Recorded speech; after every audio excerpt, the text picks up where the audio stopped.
The hatchling opened its eyes to a world it did not understand. The room was cold, bright, and empty except for metal walls and humming machines. It had been only days since it had hatched, but the hatchling already felt the sharp sting of loneliness. Its siblings had been taken away one by one, carried off by gloved hands into other rooms. No one had come to play, no one had come to care. Only the lights blinked and the machines whispered. The hatchling curled its small, scaly body against the smooth floor, trying to make itself smaller, hoping somehow someone would notice it. But no one did. Scientists moved past the room with serious faces, speaking in tones too soft for it to understand. Sometimes they looked at it, then quickly turned away as if afraid. The hatchling did not understand fear yet, but it felt it in the air, thick and cold. It tried calling, a small chirp that sounded more like a squeak than a roar. The sound echoed off the metal walls, bouncing back at it, but no one answered. The hatchling blinked its tiny wings, unsure if they would ever grow strong enough to fly. It stretched them slowly, feeling the faint tingle of something deep inside. Its stomach growled. It had eaten only a little, but the caretakers had not returned for hours. The hatchling sniffed the air, hoping to smell something familiar, something that could make it feel safe. There was nothing but the faint smell of metal and machines. Hours passed. The hatchling began exploring the room carefully, stepping on the cold floor with soft pads on its tiny claws. Every corner was strange, filled with cables, glass containers, and strange glowing panels. The hatchling touched one with its snout and felt a small zap, making it squeak in surprise. It learned quickly that some things were dangerous, even if it did not understand why. Curiosity was all it had, and it had to be careful with it. At night, when the lights dimmed slightly, the hatchling felt a change in the air. It was quieter then. It could hear the low hum of the station in the distance and the soft breathing of its own small body. It began to move closer to the doorway, nudging it with its snout. Beyond the doorway there were shadows it could not see well, but it smelled life. Something warm and small. Something different. The hatchling hesitated. It had learned that the world outside was unpredictable, sometimes frightening. But the curiosity in its chest was stronger than fear. It stepped carefully into the hallway, feeling the floor vibrate slightly beneath its tiny feet. It moved slowly, pausing when it heard a noise behind it. Nothing followed. The hatchling continued, following the smell, the warmth, and a strange sound it could not name. It was a light sound, soft and playful, unlike the cold noises of the station. Down the hall, near a rounded dome that looked older than the rest of the station, the hatchling finally saw it. A small human boy sat cross-legged on the floor, tossing a tiny metal ball in the air and catching it again. He laughed, a bright sound that made the hatchling's chest tingle with curiosity. The boy's hair was messy and his clothes were simple, but his eyes were wide and full of life. The hatchling froze. No one had ever laughed like that around it before. The boy's laughter stopped suddenly when he noticed the small, glowing eyes staring from the shadow. He tilted his head and smiled. "Hello," he said softly. "Are you lost too?" The hatchling blinked, unsure if it should answer. It chirped again, a small, hesitant sound. The boy leaned forward, stretching his hand. "Don't be scared. I just want to play." The hatchling tilted its head, watching the human boy carefully. The warmth coming from him was different from the cold lights and machines. It felt something it had never felt before. Safety? Or maybe hope. It stepped forward, testing the ground between them. The boy held his hand still, letting the hatchling come closer. When it finally touched the boy's fingers with its snout, it felt a gentle warmth spread through its tiny body. They played quietly at first. The boy tossed the metal ball, and the hatchling nudged it back with its snout. Each movement was awkward, the hatchling's tiny wings flapping a little with excitement. It chirped every time it hit the ball correctly. The boy laughed, clapped, and cheered. "You're good at this," he said. The hatchling did not understand the words, but it understood the tone. Happiness, approval, play. Days passed like this. The boy returned each evening, sneaking through the station corridors, always careful not to get caught. The hatchling grew stronger, moving faster, flapping its wings more confidently. It learned to anticipate the ball, to chase it, and to nudge it back to the boy. Sometimes it even tried rolling on its back, copying something it saw the boy do. The laughter became a language the hatchling understood. One evening, the hatchling noticed something different. When it chirped and nudged the ball, the boy didn't move. He just looked at it, eyes wide, serious. "Do you trust me?" the boy asked quietly. The hatchling tilted its head, unsure what he meant. The boy's hand stayed still. "Then come here," he whispered. Slowly, carefully, the hatchling stepped closer. It felt the boy's hand rest gently on its back. For the first time, the hatchling realized it had a friend. Even as the station slept, unaware of the small bond forming, the hatchling felt a strange warmth in its chest. It was no longer alone. It had someone who understood it, someone who played, laughed, and waited for it. And for the first time, the small creature dared to imagine that maybe the world outside the cold metal walls could be kind too. The hatchling curled next to the boy that night, small claws resting on his arm. Its eyes slowly closed, but its mind was alive with the memory of the ball, the laughter, and the warmth of trust. Somewhere in the dark corners of the station, machines hummed, lights blinked, and the world continued, but the hatchling knew one simple truth. For the first time, it had found someone to play with. The boy returned the next day just as he had promised. The hatchling waited near the rounded dome, eyes glowing faintly in the dim light. As soon as it saw the boy, it chirped excitedly, hopping forward on its small legs. The boy smiled, crouching down to meet it at its level. "I brought something new today," he said. He held a small stick and tapped it lightly on the floor. The hatchling tilted its head, curious. The boy tapped again, moving the stick in circles. The hatchling copied the motion with its tiny claws, sliding them over the smooth floor. It chirped each time it succeeded, wings flapping slightly. The boy laughed and clapped. "Good job. You're learning fast." Though the hatchling did not understand words, it understood the sound of approval. It felt warm inside, like the first time it had felt the boy's hand on its back. From that day they invented a game that belonged only to them. The boy would make patterns on the floor with sticks, small stones, and scraps of metal. The hatchling would copy them as best as it could, nudging the objects with its snout, flipping stones, or tapping the sticks with its claws. Sometimes it failed, sending objects rolling across the floor. Each time the boy would laugh, not in anger but in delight. "Try again," he encouraged. The hatchling tried again and again, learning faster than it thought possible. The boy also taught the hatchling to chase light. He would shine a small handheld lamp, moving the beam across the floor. The hatchling would dart after it, claws clicking softly, wings flapping with excitement. Sometimes the light escaped under doors or bounced off walls, and the hatchling would grow frustrated. But the boy never scolded it. Instead, he laughed, picking up the hatchling gently and setting it back on the floor. "It's okay," he said. "You're getting better every time." The hatchling chirped, feeling proud. The games became more complicated. The boy began using his shadow, making shapes with his hands. The hatchling watched carefully and tried to mimic them, its small claws forming rough shapes on the floor. Sometimes it fell over, flapping its wings in confusion. The boy would laugh and show it slowly how to move, repeating the motions patiently. The hatchling learned the meaning of repetition, of trial and error. It felt the first spark of pride when it finally succeeded, copying the shapes almost perfectly. Each evening when the boy arrived, the hatchling waited by the dome. It could hear his soft footsteps long before he appeared. The moment they met, the world outside their small play area seemed to vanish. No cold metal walls, no humming machines, no empty rooms. Only the laughter, the light, and the joy of moving together. The hatchling had never known happiness like this. One night, the hatchling noticed something strange. The boy had brought a small music player. He tapped a button and soft, melodic sounds filled the air. The hatchling froze at first, unsure of the strange noises. But the boy clapped his hands gently, encouraging it to move. Slowly, the hatchling began hopping in time with the sounds, flapping its wings with the rhythm. The boy laughed, spinning in a small circle, and the hatchling tried to copy him, stumbling over its tiny legs. The laughter and music blended together, and for a moment, it felt as if the entire universe existed only for them. Days turned into weeks. The hatchling grew stronger and more agile, learning to leap, spin, and even glide short distances with its tiny wings. The boy introduced new games every day. Sometimes he hid objects for the hatchling to find. Sometimes he drew shapes in the dust on the floor and asked it to trace them. The hatchling learned patience, observation, and even memory. It was not just play, it was learning, growing, and forming a bond that neither of them had known before. But their games were not without danger. Occasionally, the hatchling would hear footsteps echoing in the halls, harsh, hurried, and unfamiliar. The boy would tense, whispering, "Don't worry. Just stay close to me." The hatchling learned to hide behind the boy or under tables until the danger passed. Each time, it realized the boy was not afraid in the same way others were. He moved with confidence, carefully, gently, as if he understood the world in a way the hatchling did not. The hatchling began to trust him completely. One evening the boy tried something different. He drew a circle on the floor and tapped it with his fingers. "Stay inside," he said. The hatchling tilted its head, unsure.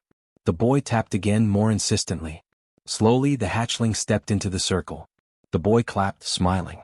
Good. You're listening. The hatchling chirped, understanding the simple rule.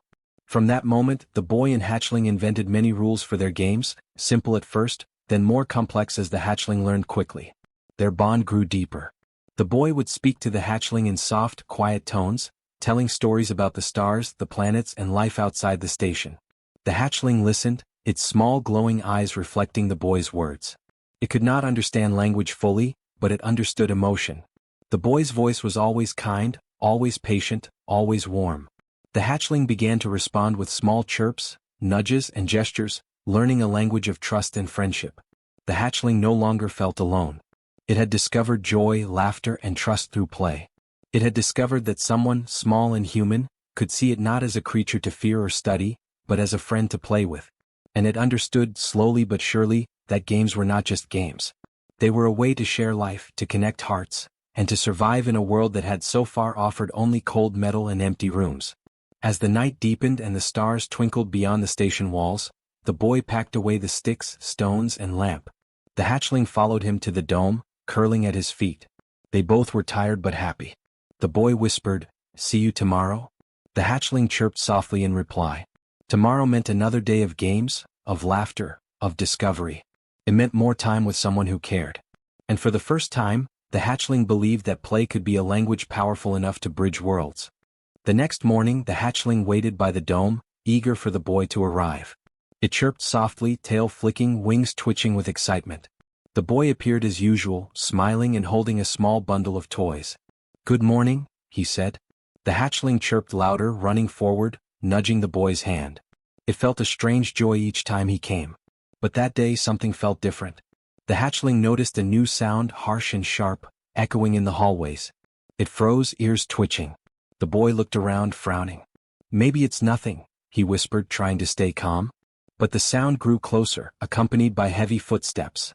The hatchling hissed quietly, a warning it had learned from instinct. The boy crouched low, motioning for the hatchling to stay close. The footsteps belonged to the station's security team. They entered the dome, scanning the room with serious expressions. One of them pointed at the hatchling. "That creature has been triggering energy spikes," he said. "It's growing too fast. Could be dangerous. We need to contain it." The hatchling stepped back instinctively, wings flaring. It had never seen anyone look at it this way before, like it was a threat. Its small heart pounded in fear. The boy placed himself in front of the hatchling. "No. It's not dangerous," he said. His voice was firm, louder than usual. The security team glanced at him, surprised that a child dared speak. "It's just a hatchling," the boy continued. "It doesn't want to hurt anyone. It just wants to play." The hatchling chirped, flapping its tiny wings as if to agree. The security officer frowned. "Play? That's irrelevant. Our sensors show high energy. The creature must be relocated immediately." The boy's face hardened. "You don't understand. You haven't seen it. You haven't played with it." His hands were trembling slightly, but he stayed between the hatchling and the officers. The hatchling nudged him gently, sensing the fear in his tone. It wanted to protect him just like he protected it. One officer knelt down, trying a softer approach. "Child, we're only trying to keep you safe. This creature is unpredictable. You need to step aside." The boy shook his head. "No. It's my friend. If you take it away, it will be alone again. We'll be scared. It won't survive." The hatchling sensed the tension, its tiny claws gripping the floor. Its tail lashed behind it, wings flaring slightly. It wanted to roar, to protect the boy, but it also remembered the games they had played.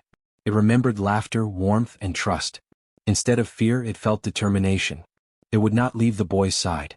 The officers called for reinforcements. More security personnel arrived, carrying nets and containment devices. The boy looked around, realizing they intended to take his friend. "Stop," he shouted. His voice echoed through the dome.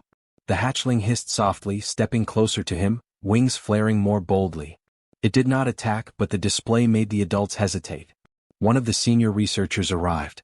She was tall, serious, and carried a tablet that showed the hatchling's growth and energy readings. "I've reviewed the data," she said. "It's unusual, yes, but not violent. Perhaps the child's interaction is stabilizing it." The hatchling chirped softly, wings quivering with hope. The boy looked at her, eyes wide. "See? We play together. That's why it's calm. The researcher studied the hatchling carefully. It crouched slightly, wings tucked but eyes alert, standing close to the boy. It looked as if it understood everything. The hatchling chirped, nudging the boy's hand. The boy stroked its back gently. "I told you," he said quietly, more to the hatchling than anyone else. The researcher nodded slowly. "Interesting. The human presence may be regulating its energy. Perhaps it is learning empathy." The officers muttered among themselves, unsure if they should proceed. The hatchling stepped forward, brushing against the boy's leg, showing no aggression. The boy held out his hand. "You see? It only responds to kindness. It doesn't want to hurt anyone." The officers lowered their nets. They had not expected this. The hatchling's calm, protective behavior, combined with the boy's courage, had changed their minds. The hatchling flapped its wings gently, chirping in a soft rhythm that sounded almost like a song. The boy laughed quietly, clapping his hands. "You're amazing," he said. The senior researcher bent down, speaking in a calm tone. "Perhaps this child can help us understand it better. We should observe them together rather than separate them." The hatchling chirped happily, hopping in small circles. The boy's face lit up with relief. "Yes, we can play and it will be safe. I promise." Despite the small victory, the boy knew danger was not gone. Security would continue to watch, and the station would never fully understand what had formed between him and the hatchling. But for now they had time to continue their games, to laugh together, to grow stronger. The hatchling felt the boy's hand on its back, steady and warm. It had learned something important.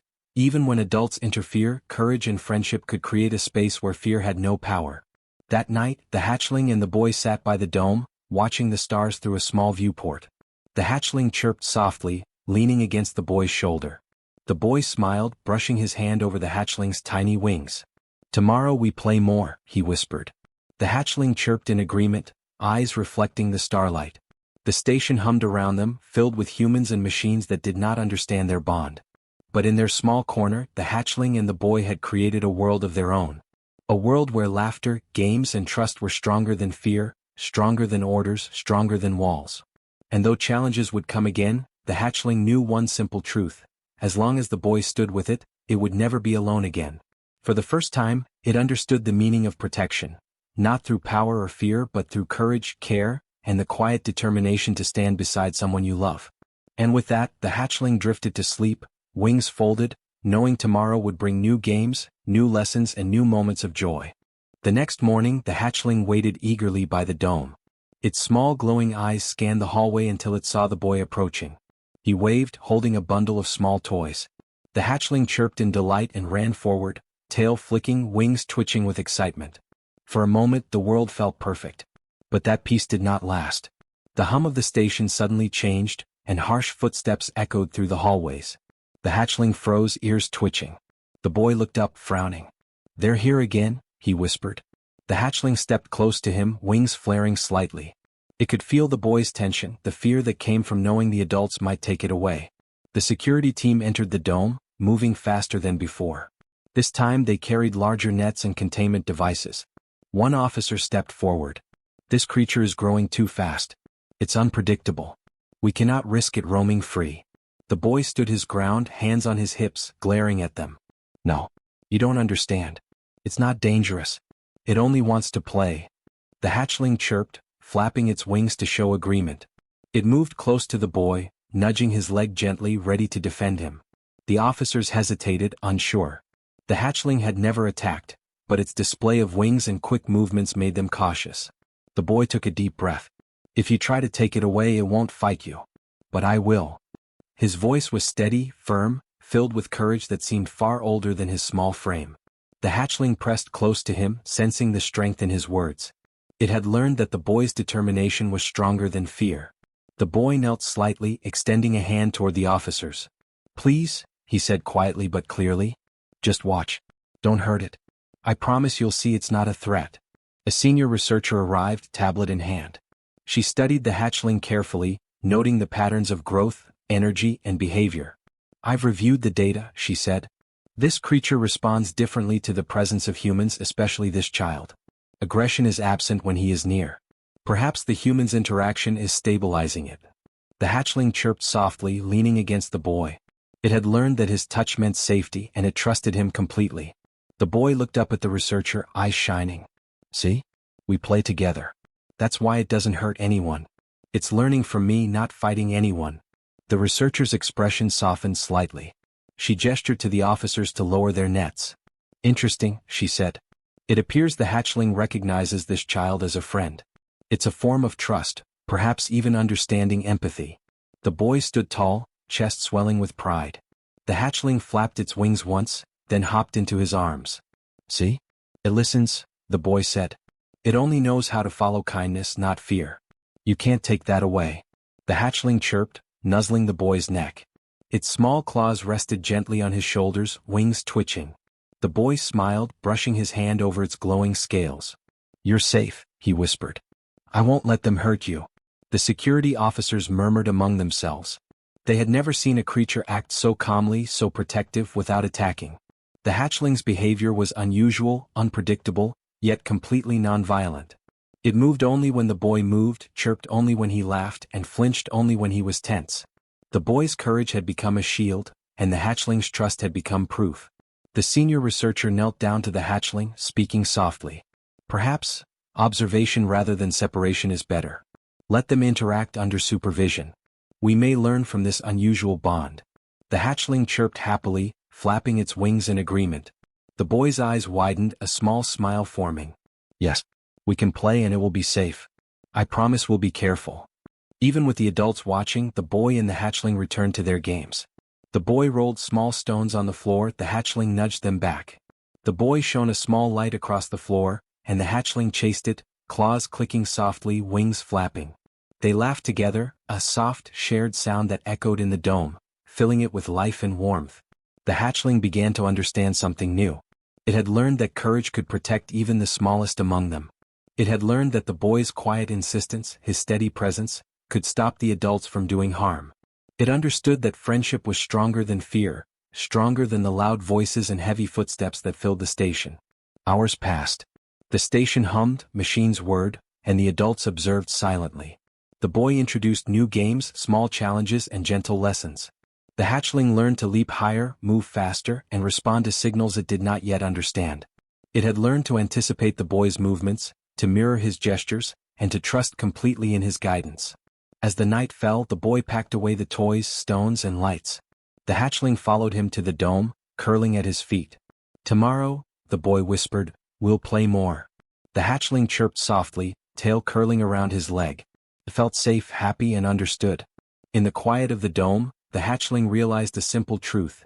The boy's courage, his willingness to stand alone for a friend, had changed everything. Adults who had once been ready to take it away now observed silently, understanding that power was not in weapons or orders, but in care, patience, and bravery.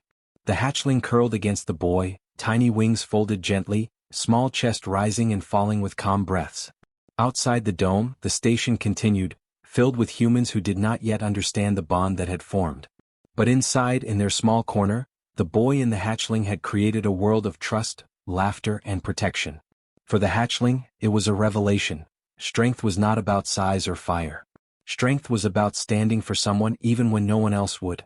And in that quiet corner of the station, the hatchling felt its first true safety, not just because the boy was there, but because the boy believed in it, trusted it, and loved it. The hatchling's eyes slowly closed, content and warm. Tomorrow would bring new games, new lessons, and perhaps new challenges. But tonight, it knew that no one, not security, not scientists, not the world itself, could take away the safety found in courage, trust, and friendship. And with that, the hatchling slept, wings folded, nestled close to the boy who had stood alone to protect it. The next morning, the hatchling woke to the soft sound of the boy's footsteps. It chirped happily, tail flicking, wings twitching. Today felt different. The air seemed lighter, calmer. The boy had a small bag with him, filled with new toys and simple tools for their games. The hatchling ran forward, chirping, eager to start another day of play. But today something unusual happened. The senior researcher and a small group of observers quietly entered the dome. They watched from a distance, their eyes wide with curiosity. The hatchling froze for a moment, unsure what to do. The boy crouched beside it and whispered, "Don't worry, they're just watching. We can still play." The hatchling chirped softly, nudging the boy's hand. It trusted him completely. The boy set down a small wooden ball. "Let's start simple," he said. He tapped the ball gently and the hatchling nudged it back.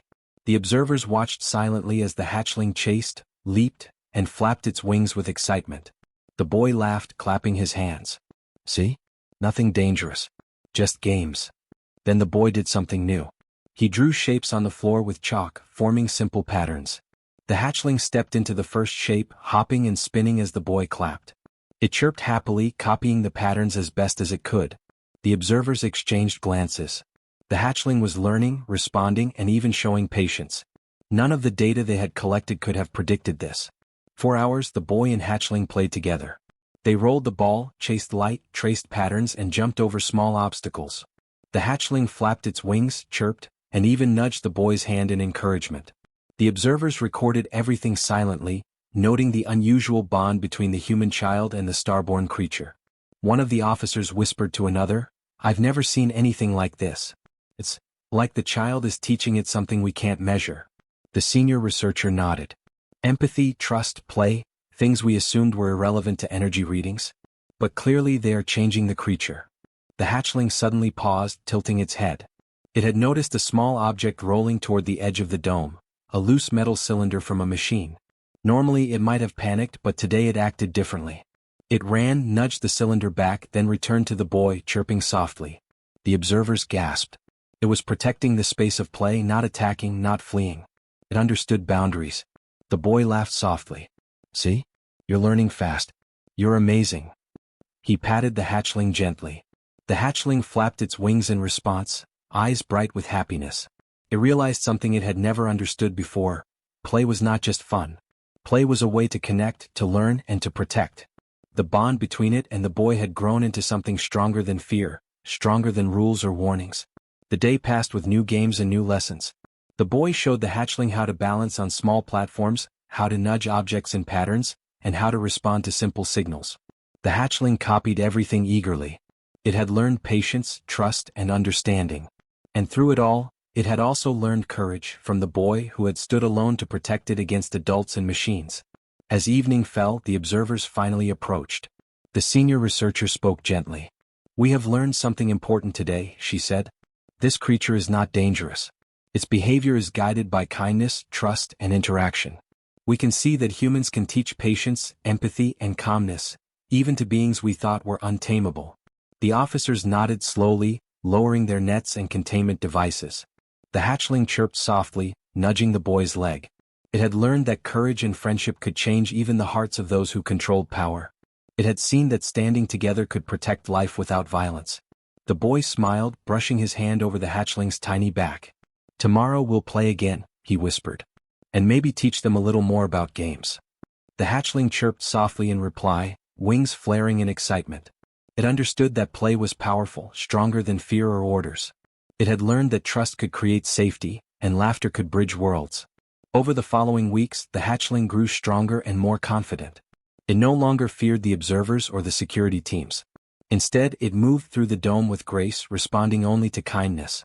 The boy continued their games, teaching new tricks, introducing challenges, and guiding the hatchling with patience. The hatchling responded with joy, intelligence, and care. News of the unusual bond spread quietly across the station. Other scientists began observing, learning from the boy and the hatchling. They saw that humans could guide, protect, and teach creatures through empathy, not force. They realized that strength was not measured by firepower or control, but by courage, care, and the willingness to stand for someone else. The hatchling had grown not just in size but in understanding. It knew now that the boy's courage had saved it. It had learned that friendship could change the hearts of adults, calm fears, and teach life lessons no machine or weapon ever could. The boy had shown it how to play, how to trust, and how to protect. And in return, the hatchling had shown the boy that even the smallest, weakest being could teach something profound about the universe. One quiet night, the boy and hatchling sat by the dome watching the stars. The hatchling curled at his feet, tail wrapped around him gently. "Look at them," the boy whispered. "All those stars. Do you think they're watching us?" The hatchling chirped softly. It seemed to understand, tilting its head to the sky. The boy smiled. "Maybe they've learned something too. About friendship, about trust, about games." The hatchling flapped its wings softly as if agreeing. They had changed more than just each other, they had changed the hearts of those around them. They had shown that life, even in a cold, metal station, could be warm, joyful, and full of understanding. And so, in the quiet of the station, a small human and a star-born hatchling had taught the galaxy something unexpected. Humans did not rule by force or fear. They ruled through courage, kindness, and the quiet power of empathy. They could teach even creatures from the stars how to play, how to trust, and how to live without harming others. The hatchling chirped one last time before closing its eyes, tiny wings folded, chest rising and falling with calm breaths. The boy lay down beside it, hand resting gently on its back. Outside the dome, the station continued its work. Machines hummed, lights blinked, and humans went about their duties. But inside, the boy and the hatchling had created a world of laughter, trust, and life lessons that even the stars might remember. And in that corner of the universe, the hatchling understood fully for the first time. The stars had learned from their games. The galaxy had learned that humans, small and fragile though they might be, could teach courage, empathy, and joy to all who would watch and listen.